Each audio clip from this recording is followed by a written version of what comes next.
Am I the a-hole for confronting someone I bullied about their passive-aggressive post about me when I have tried to make amends? I, 29 female, was a bully in high school.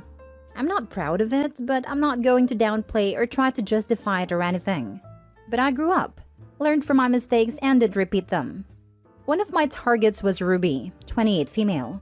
We ran in the same circle until high school when I made friends with some people in a different group. You could say they were the popular kids. Ruby, being so obviously on the spectrum, made her easy to torment. We also took advantage of how badly she wanted to be popular. Towards the end of high school, she started to stand up for herself more. In college, I grew up and figured I would try to extend an olive branch. I started off by sending friend requests on social media, which were denied. I did, however, notice that she accepted my follow request on Instagram but didn't follow me back. I mention this because she regularly shares autism awareness and anti-bullying content. I got the message and left her alone. I wasn't going to waste her or my time with an apology that wouldn't be accepted anyway. Several years ago, our old group had a reunion and tried to talk to her there, but was met with short and curt replies and death stares. Later, I saw she posted pictures specifically without me in them, and if I was in them, I was cropped out. I messaged the group chats we made to coordinate this meetup. Wow, real mature Ruby, which wasn't acknowledged. Recently, Ruby was in our hometown. She posted pictures with people we went to school with, which had passive-aggressive captions about how they overcame bullying together and stayed together. At one point, she even posted a story with a caption, "Screw you, OP. You will never stop me from living my best life." Again, I haven't interacted with her in many years by this point, or tormented anyone at all. The kicker though, she posted pictures with a couple of the guys from my old group with a caption about how nice it is when people grow and change. I about had it at this point. I DM'd her about how she clearly forgives male bullies who said worse things than I ever did, but always snubs me when I have genuine remorse and didn't want to sleep with her. I also let her know that some people in the group still made fun of her when reminiscing, but she won't forgive the person who doesn't partake. Once again, no direct communication. Just another passive-aggressive post with a screenshot of the message and a caption about how I clearly haven't changed, and airing out all the trauma I inflicted on her. Then other people from high school began to comment on that post about their own experiences with me. Some even started to DM me and call me out on behavior from over a decade ago, when I haven't repeated. Am I really an a-hole for calling out hypocrisy like I see it? Like, yeah, she can choose who she forgives, but I can honestly say that others in the group treated Ruby much worse than I ever did. I actually am sorry, and this is the one time I expressed any annoyance at this whole situation. Now for the top comments. I didn't even read anywhere you gave a legit apology. You're the a-hole.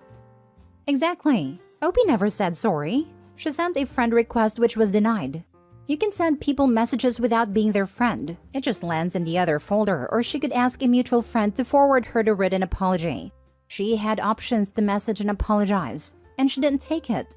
Opie, you never owned up to your mistakes. You are the a-hole, and still a bully. And then gave up because it was never accepted. She couldn't even put in the effort for her non-apology for tormenting the woman. And that assumes all anti-bullying messages are passive-aggressive towards her. Maybe Ruby is just an activist, or has kids or younger relatives who might be harassed for the same condition she has. But of course, Opie's passive-aggressive remark of, "Wow, real mature," is totally fine and dandy. Opie should just leave her alone. You're the a-hole. You tormented this girl and you admit it. She's made it clear she wants nothing to do with you. Grow up and leave her alone. Opie didn't apologize. As far as Ruby knew at first, Opie was trying to pretend they were good and nothing happened. Ruby tried to make her point over and over, that being treated like that hurt and had an impact, and from Ruby's point of view that Opie was ignoring. Then Ruby made a point that she's not acknowledging Opie, to which Opie told her, "Real mature." Opie never apologized, and each interaction behaved worse and worse. And as far as Ruby knows and can see, Opie has continued her old habits and intimidation tactics. She sent friend requests on social media. That is totally an apology. Jeez, what more do you want? Opie bullied this poor girl in high school and has decided the way to make amends is to harass her? She posted pictures with a couple of the guys from my old group with a caption about how nice it is when people grow and change. Maybe they actually did genuinely apologize and change, unlike OP. Next story. Am I the a-hole for telling my cousin and his wife it serves them right that their daughter wants nothing to do with them? My cousin Mark and his wife Patricia have 2 children, Jennifer and Lexi. School was very difficult for Jennifer. She had many problems with boys, and a traditional school environment just didn't accommodate her learning style. Lexi performed very well in that environment. Lexi was able to skip a grade in elementary school and was considered a violin prodigy. Instead of trying to help Jennifer with her learning struggles or encourage Jennifer's talents, Mark and Patricia would negatively compare her to Lexi. Things like, Lexi has twice as many friends as you, and she's 4 years younger. Or, Lexi skipped a grade and has all A's, yet you're only getting a C in English. Or, Lexi can do things that are actually useful. Mark and Patricia would talk about raising Jennifer and Lexi by saying, the screw-up always comes before you do something great. I would stand up for Jennifer, because Mark and Patricia were clearly hurting her with such incredibly cruel statements. Mark and Patricia would only respond that we were both being oversensitive, and how their comments were good because they would motivate Jennifer to be as ambitious and advanced as her younger sister. Jennifer and Lexi are now adults. Jennifer moved out as soon as she financially could and has had no contact with Mark or Patricia since. Lexi fell into bad habits when she entered college and eventually dropped out of the university. She no longer plays violin, also flips off and curses at her parents. She essentially told Mark and Patricia, screw you. It's my life and I'm doing whatever the heck I want with it. Because Lexi is no longer fulfilling their expectations or doing things they can boast about, Mark and Patricia are now trying to get back into contact with Jennifer. But Jennifer wants nothing to do with them.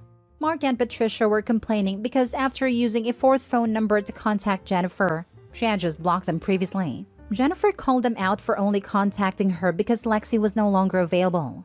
Mark and Patricia tried to get sympathy by saying they have no idea why Jennifer has abandoned them. But I told Mark and Patricia it serves them right that Jennifer wants nothing to do with them. They always made her feel invalued compared to Lexi. Of course, Jennifer doesn't want to be their golden child now that Lexi has lost their favor. Most of the younger family members agree with what I said, excluding Jennifer. Because Mark and Patricia would have likely never contacted Jennifer if Lexi was still doing what they wanted. But most of the older family members said I was an a-hole because Mark and Patricia are realizing their mistake, and I'm just kicking them when they're already down. Even if Mark and Patricia were truly sorry for raising Jennifer as if she were less than Lexi, it doesn't excuse them from the consequences of doing it. But the older family members are saying it wasn't a time or place to say what I did. Am I the a-hole? Thank you for standing up for Jennifer. You have the right attitude, and it's not your fault they don't want to be confronted with her gross behavior. Too bad. So sad. Not the a-hole. Having someone stand up for you and your parents won't can make a huge difference for a kid. 100% this and not the a-hole. Where were the older family members when your cousin and wife were kicking Jennifer when she was down? I'm with Jennifer and you. You were wonderful to stand up for her when no one else would. To your cousin and wife, you reap what you sow. They are the a-holes. Not the a-hole. Pretty typical golden child scapegoat dynamic. I live this too, and I wish I'd had somebody like you speaking truth to my parents. You're not kicking them when they're down, because they're still saying garbage like this. Mark and Patricia tried to get sympathy by saying they have no idea why Jennifer has abandoned them. As long as they pretend to not understand and practice the missing reasons, somebody needs to tell them what's what. I'm glad Jennifer has you to do so on her behalf, since nobody else seems to care about her needs in all of this. Who abandoned who in this situation? The parents had abandoned any love or respect for Jennifer, long before she cut them out of her life. Not the a-hole. Not the a-hole. Throw the entire family away, especially Mark and Patricia. That's being horrible parents that play favorites. Jennifer is 10,000% justified in cutting them off. And quite honestly, I hope she freaking crushes everything she pursues in life out of mere spite. It's ironic because Jennifer's talents, which Mark and Patricia called useless and a waste of time, are causing her to thrive right now. Next story. Am I the a-hole for not letting my mother trade my car in that I let her borrow? A year ago, I was in the market for a new car. I had done a project at work really well and received a large bonus. With it, I wanted to buy a car. I had my eye on an Infiniti, but it was a little out of my price range. However, with the trade-in and bonus, I could afford it. Around that same time, my mother-in-law was having car trouble and found out I was in the market for a new car. With typical begging, she asked me if she could have my car since I was going to buy a new one. Now, I don't have the best relationship with her. She has hated me since I got married, but we tolerate each other for my partner's sake. She is a narcissist and believes my partner and I should be nothing more than her personal ATM. So I was against it, but I let her borrow the car. The keyword is borrow. I gave her no title nor permanent rights to the car. Fast forward to a year later, maintenance is needed on the car. She always claims poverty when she wants something, and somehow expected my partner and I to foot the bill. When we said no, she wanted us to co-sign a loan for the maintenance, and once again, the answer was no. Fast forward a few weeks and we don't hear from her. The next thing we know, she pulls up in a new car. I had an eerie feeling, but proceeded to ask how she got it. She replied, "I traded in my old car." What? You traded in the car I let you borrow and got a newer car than I got? Because I let you borrow my car I planned to trade in? I was livid, but I went numb. I could barely keep it together. When I asked her how she could do this, she said the car was hers and she could do what she wanted. Are you kidding me? I was beyond angry. A few days later, I got a call from the dealership asking me for the title. Apparently, my mother-in-law had lied and told them she had permission to trade a car in and could get the title. Cars can be traded in if there is no loan or lien on it, and since mine was paid, they let her trade it in. Now they are trying to sell the car and need a title for it. I refused and wanted them to either compensate for the value or at least give me a percentage of its value. I didn't want to be unreasonable and take my mother-in-law's car away, but I wanted some kind of value on the $12,000 my car was still worth. They said they were unwilling to negotiate the $5,000 I wanted, and either I could give them the title or that my mother-in-law could return the car she got and pick up the one she traded in. She's beyond angry and thinks I'm being a jerk for not giving her my car. Am I the a-hole for not just rolling over and giving in? Now for the top comments. Not the a-hole. I tell the dealer you are calling the police unless they return it to you. They 100% knew your name was on the title when they looked it up. There was no way they thought mother-in-law owned a vehicle and her name was on it. They should have contacted you for the trade because you are the owner. A simple search with a VIN number would show mother-in-law is not the owner. I would give them till the end of business day. I think the dealership royally screwed up here. They should have searched the title before doing the trade-in. They failed big time. 100% report the car stolen, report to the police where it is, and let the police go collect it. Dealership has zero proof that you allowed this trade-in. They never should have taken possession without the title in hand. They screwed up and they need to fix it. And the dealer also needs to deal with your mother-in-law. If I were you, I'd get my car back and go straight to CarMax and sell it immediately. End of story. Info. What does partner have to say about all of this? After all, it is their mother. My partner is beyond angry and has cut contact. They are even more upset than me because of the pattern of behavior over the years. Mother-in-law has always been a thief and justifies it by saying the people she takes from have more. Last story. Am I the a-hole for telling my son he doesn't need one of his nannies? My son has 7 kids. 15 female, 10 male, 8 male, 6 female, 5 female, 3 female, and 6 months male. My son and daughter-in-law have 3 nannies. Maria and Sarah works weekdays, while Luisa works weekends. My son works a lot, but my daughter-in-law works part-time and is usually home by 1. Some backstory. Maria and I did not get along at all. When I'd visit the kids, I'd bring the younger kids a present and take them to the park or zoo.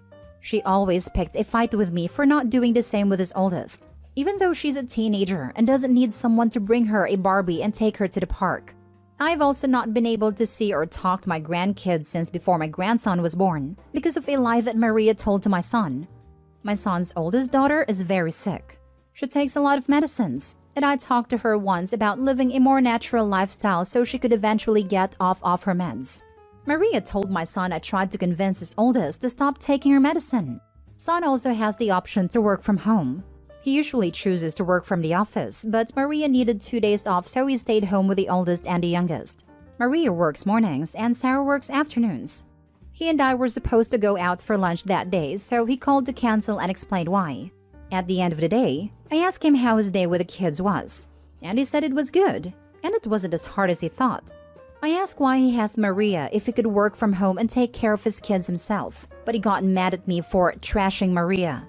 I've told him I think Maria's paid too much for very little work, and he knows she and I don't get along. But I'm not trashing her. I'm just saying he doesn't need her and can save a lot of money. Now he's saying he doesn't want to talk to me if I only want to criticize his family. They consider Maria family since she's been with them for 9 years. Am I the a-hole for telling my son he doesn't need Maria? So you tried to convince your sick granddaughter to take on some natural cure scam as opposed to actual evidence-based medicine. Maria told her father exactly what you actually did.